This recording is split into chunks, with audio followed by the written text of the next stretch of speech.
એ guys good morning, સ્વાગત છે તમારું આજના એક ફ્રેશ વ્લોગમાં. સવારના વાગ્યા છે 5:30. ક્રિકેટ રમવા માટે રેડી છે કારણ કે આજ સન્ડે છે અને વરસાદ નથી આવતો તો શાંતિ છે, કારણ કે વરસાદ આવે તો ક્રિકેટમાં મજા ન આવે. કાંઈ નહીં, હાલો જઈએ. માણ ઉઠો છું. જો ભાઈ હવારમાં ભાણાને પિકઅપ કરવા માટે આવી ગયો. ભાણા કેમ છે? મજામાં? જો આજે બ્રેકફાસ્ટમાં આપણે લીધી છે કાકડી એટલી બધી કૂડી નહોતી, થોડી ઓલી હતી, એટલે ઉપરની છાલ જો આપણે ઉતારી નાખી છે. નહીતર તો મને છાલવાળી ભાવે, અને મને ટામેટું હોય કે કાકડી હોય કે બધી વસ્તુ છે ને મીઠા વગરની સલાડ, ઉપર કઈ મસાલો નો ભભરાયો હોય ને એના વગરની બહુ ભાવે.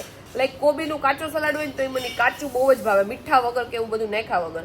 તો જો આપણે કઈ મીઠું બીઠું મસાલો નથી લીધો, એમને કાકડી ખાવું. તો મમ્મી એવું કે છે કે આજે તે કપડા સરસ પહેર્યા છે, અને મમ્મીને ખબર પડી ગઈ કે આ નીરવને નહીં ગમ્યા હોય, કારણ કે ટી શર્ટ ટૂંકું હોય ને નીરવને ઓછું ગમે. એને મમ્મીને અગાઉથી ખબર પડી ગઈ કે નીરવ નહીં ગમ્યા હોય આ કપડા. સારા લાગે. રોજ એક ના એક પહેરતી હતી ને તો મેં કીધું આજ કઈક નવા પહેરું. તો આ ટી શર્ટ મને પહેરવું બહુ ગમે, સારું છે, અને પેન્ટ પહેરવામાં સારું છે તો એ પહેરી લીધા. પણ પસંદ બધા નોખી હોય ને, એમ ટૂંકા ન ગમે એટલે ના પાડે, પણ સરસ લાગે છે. અને મને છે ને આ ટી શર્ટ નીચે બ્લેક પેન્ટ વધારે ગમે. જે નેરો બ્લેક પેન્ટ તમારું જૂનું છે ને મસ્ત લાગે છે નીચે, પણ હવે મને એવા પેન્ટ પહેરવા નથી ગમતા. આ છે ને દેખાવમાં જીન્સ જેવું લાગે, પણ જીન્સનું નથી, સાદું કાપડ છે, તો આવા પેન્ટ પહેરવા જ ગમે છે. હવે ફિટ કપડાની ફેશન વહી ગઈ અને પહેરવાય કોઈ નથી ગમતા એવું થઈ ગયું છે. લાગે સરસ ઈ જ. ઓલા તો ઘગા લાગે કે આમાં અંદર ઈ છે કે કપડા છે. પણ હવે જીન્સના પેન્ટ છે ને બધાય ઓછા પહેરે, છોકરા છોકરીઓ બધાય. લાઈક જીન્સ જેવું કાપડ લાગે પણ કાપડ સ્મૂથ હોય ને એવું બધાય વધારે પહેરે. પણ નહીં, આ જોડી સરસ ભળે ને, ગમે ઈ હોય કે ઓલું ભળવું જોઈએ વસ્તુ. ઈ વાત સાચી છે, ભળે ને એટલે બધું સારું લાગે. ભળવું જોઈએ, ગમે ઈ તમે પહેરો. સરસ લાગે, ભળે ને એટલે ઈ સરસ જ લાગે. તો આજે જો ખાખરા પતી ગયા છે એટલે આપણે ફાફડી લીધી છે, અને નીરવ તે કાઈ નથી લીધું. નીરવે શું લીધું તું? ફૂલવડી લઈને ફૂટવાડી દીધી, અને હવે ફાફડી ખાવાની છે. જો ચા અને ફાફડી માં લીધી છે. નીરવ તને ફૂટવાડી વધારે ભાવે ફાફડી વધારે ભાવે? બે નહીં, એક જ કહેવાનું. તો મને છે ને આ ફાફડી ઓછી ભાવે છે, મને ખાખરા બહુ ભાવે છે, પણ પતી ગયા છે એટલે આ લીધી છે. હવે આજે આપણે ખાખરા લઈ આવી. મમ્મી તમને શું ભાવે સવારના નાસ્તામાં સૌથી વધુ? બધો ભાવે ટોટલ. એક જ કહેવાનું.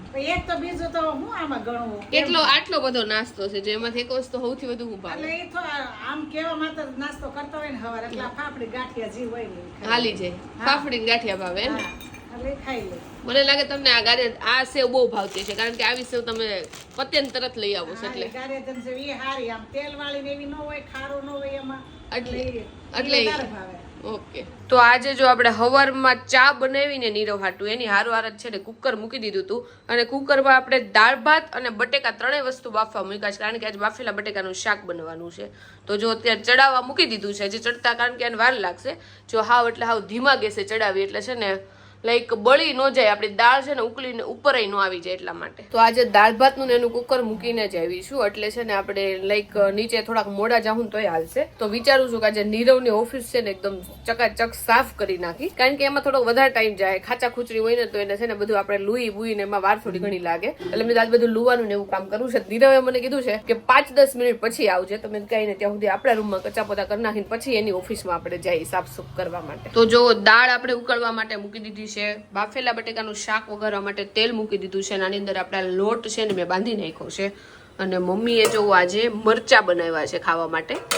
તો જો આપણે બધી રસોઈની તૈયારી થાય છે. તો જો આજે જમવામાં મેં લીધું છે બટેકાનું શાક, રોટલી અને કાકડી લીધી છે. જો જમવામાં આજે દાળ ભાત છે, બટેકાનું શાક છે, મરચા છે, અથાણા છે, છાશ છે, કેરી છે. તો હાલો બધા જમવા. નીરવ ખાલી દાળ ભાત ખાવા છે આજે? દાળ ભાતમાં નાખવાનું બટેકાનું શાક. ઓકે, તો દાળ ભાતમાં બટેકાનું શાક નાખીને ખાવું છે. અને પપ્પા જો બધી શાક રોટલીની દાળ ખાય છે, અને મમ્મી એવી રીતે ખાય છે. અને મને છે ને દાળ લુખી ન ભાવે, એટલે આપણે દાળ ભાત આરે છેલ્લે લેવું છે લેવું. અત્યારે આપણે આની આરે છાશ લેવું. તો આપણે જો સુખડી કઈ રીતે હજી પડી છે થોડી ઘણી. જો હવે તો ખાલી 3 ઢેફલી નાની નાની પડી છે. હું રોજ એકાદી 2 ઢેફલી ખાઉં છું, જોકે ગરમ ગરમ વધારે ખાવાની મજા આવે, પણ આ વખતે આપણે થોડીક વધારે આરે કરી હતી. તો હાલો બધા સુખડી ખાવા. તો આજે 4 જણાની 4 અલગ રસોઈ છે.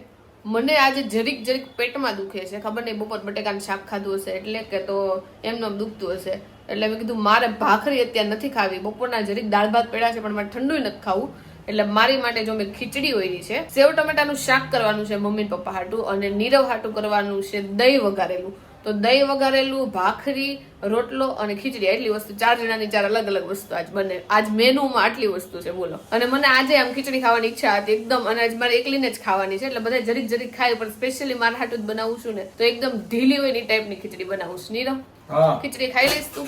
અરે ખીચડી હવે એક કામ કરો, સેવ ટના શાક ખાઈ લે. ના ના, દહીં વઘારી દઈશ, કઈ વાંધો નહીં. કેમ કે નીરવને દહીં વઘારેલું આજ રોંઢાનો કહેતો તો કે મારે દહીં વઘારેલું ખાવું છે, તો એને દહીં વઘારી દેવું. સેવ ટમેટાનું શાક અને ભાખરી. હજી તો ખીચડી જ મૂકી છે, અને ઓલરેડી 8 વાગવા આવ્યા છે, તો ફટાફટ કામ કરવા માંડી. તો આજે જો મને ભાવે ને એકદમ એવી ઢીલી ખીચડી કરી છે. અને પછી મમ્મીએ કીધું કે છે ને સેવ ટમેટાનું શાક નો વઘાર ને તો હાલશે, એટલે જો ખાલી પછી છે ને આપણે દહીં વઘારેલું કર્યું છે અને ભાખરી કરી છે. રોટલાય નથી કર્યા, સેવ ટમેટાનું શાકય નથી કર્યું, એટલે 2 જ વસ્તુ થઈ છે. ભાખરી, દહીં વઘારેલું અને ખીચડી. ત્યારે નીરવ છે ને મને ઓલી રીલ બતાવે છે, ઓલી કે ઢીચકિયાઓ કે ને તો બધા મરવાની એક્ટિંગ કરે ની. ઢીચકિયાઓ ઓલા મામો હોય અને ભાણો આમ નાનો હોય એમ કે ઢીચકિયાઓ, તો મામા મરવાની એક્ટિંગ ન કરે. આ બધું એવું બધું રિલેટેબલ ક્યાંથી લાવતા હશે લોકો? કોને ખબર, લોકો કેટલું આપણને એમ લાગે કે કોમેડી પૂરી થઈ ગઈ, એવું બધું આવી ગયું. કોમેડી કોઈ દી પૂરી જ ન થાય, કારણ કે રોજિંદા જીવનમાં નવું નવું આવતું જ રહે, એમાંથી હ્યુમર નીકળતું જ રહે.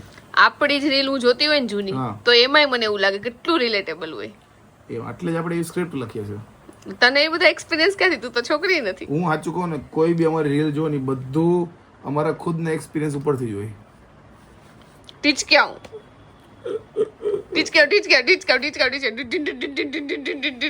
એક્ટિંગ તો કઈ તું કેમ ભાણો એમ જો પાણો નથી, પણ વાઈફ તો શું ને તારી. અને આમ જો તો નીરવે જોવો, એનો પોતાનો ફોટો રાખી દીધો છે. અમારા બેયનો એક હારે ફોટો હતો, પણ એ જોડે પોતાનો ખુદનો રાખી દીધો છે. મને કાઢી નાખીશ. અંદર છે કે અંદર નથી? હું તારો ફોટો મારા દિલમાં છે. દિલમાં બતાય તો ખરા. નો નીરવ એના પાકીટમાં મારો ફોટો રાખે છે ને નીરવ? યસ, ઈ તો એટલે રાખે છે કે ક્યાંક જરૂર પડે ને તો ફોટો કોપી દેવા થાય. તારી જરૂર પડે, ખોવાઈ ગયો દેવા છે ને પોલીસ સ્ટેશનમાં, કાન નો ગોતતા. તો જો જમીન ઊભા થઈ ગયા છે અને ફાઇનલી આજનો બ્લોગ અહીંયા એન્ડ કરી દઈએ. અને જ્યારે મને સાદું ખાવાની ઈચ્છા હોય ને તો ત્યારે હું પેલા ભાખરી સાથે ચા ખાતો, પણ હમણાંથી હું જાડુને કહું છું કે ભાખરી સાથે તું દહીં કરી દે, કારણ કે મને દહીં અને ભાખરી, વઘારેલું દહીં હોય ને, અને મસ્ત ટૂંકમાં સાદું સરળ લાગે એકદમ. એટલે ભાઈ કોણ કોણ વઘારેલા દહીંનું ફેન છે ફટાફટ કોમેન્ટ કરજો. તો કાંઈ નહીં, આઈ હોપ કે તમને આજનો મારો બ્લોગ ગમ્યો છે. ગમે તો શું કરો તમને ખબર છે, લાઈક કરો, કોમેન્ટ કરો, મિત્રો સાથે શેર કરો. હું જાડું હું જ ભૂલી ગયો. લાઈક કરો, કોમેન્ટ કરો, મિત્રો સાથે શેર કરો, ફેસબુકમાં ફોલો કરો, યુટ્યુબમાં સબસ્ક્રાઇબ કરો. તો મળીએ નેક્સ્ટ વિડીયોમાં, ત્યાં સુધી બાય બાય. અને આજ મને આમ ઊંઘ આવે ને એ ટાઈપનું છે, કારણ કે મને એવું લાગે ગઈકાલે હું થોડોક મોડે રાત સુધી જાગ્યો હતો. એટલે તો કાંઈ નહીં, મળીએ નેક્સ્ટ વિડીયોમાં, ત્યાં સુધી બાય બાય. દહીં ભાખરી ખાઈને ઘેન ચડ્યું છે નીરવને. હે, દહીં અને ભાખરી ખાઈને ચોળીને ઘેન ચડ્યું છે. ઘેન મને ખાધા પહેલા જ ચડીશ. બોલો નીરવના ઊંઘ કેમ આવે છે ખબર નથી પડતી. હમણાં નીરવ છે ને ઊંઘણસી થઈ ગયો છે, આખો દિવસ સૂતો જ રહેશે. આખો દિવસ ને આખી રાત સૂતો રહેશે. તો બોલ્યા હું ચાલુ હોઈ જાઉં. ચલો બાય બાય. Bye bye.